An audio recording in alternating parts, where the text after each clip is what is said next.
बिस्मिल्लाहिर्रहमानिर्रहीम अस्सलाम वालेकुम। मेरे एक दोस्त हैं, बाहर इंग्लैंड में होते हैं, तैमाद सईद उनका नाम है। और वो एक दफ़ा मेरे पास आए और मुझे उन्हें वो कहते हैं कि हमने अपने बच्चों को दाखिल करवाना है, तो आप हमें बताएं कि सबसे अच्छा स्कूल कौन सा है। तो मैंने उन्हें बताया कि सब स्कूल वाले मेरे दोस्त हैं, यार हैं, तो मैं तो किसी स्कूल का नाम लेना अगर लिया तो दूसरा खफा हो जाएगा, तो क्यों ना मैं आपको ये बताऊं कि सबसे अच्छा स्कूल कौन सा होता है। तो उन्होंने कहा बताएं। मैंने कहा सबसे अच्छा स्कूल वो होता है जिसका जो प्रिंसिपल हो, उस प्रिंसिपल ने अपने बहन भाइयों को, अपने रिलेशंस को, अपने उन सबको एक मुट्ठी में रखा हो।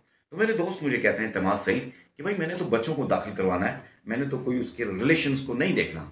तो मैंने उन्हें कहा कि जिस स्कूल के प्रिंसिपल के पास, क्योंकि जो स्कूल प्रिंसिपल्स होता है ये एक मतलब एक ऐसा सोशल सेक्टर है जिसमें relation building is most important thing. यानी आप अपना बच्चा जिसके पास दाखिल करा रहे हैं, तो उसने आपके पास जो उस ताल्लुक को जो बनाना है, एहसास का ताल्लुक, उसमें अगर इखलास नहीं होगा तो वो कभी भी आपके बच्चे की तरबियत नहीं कर सकता।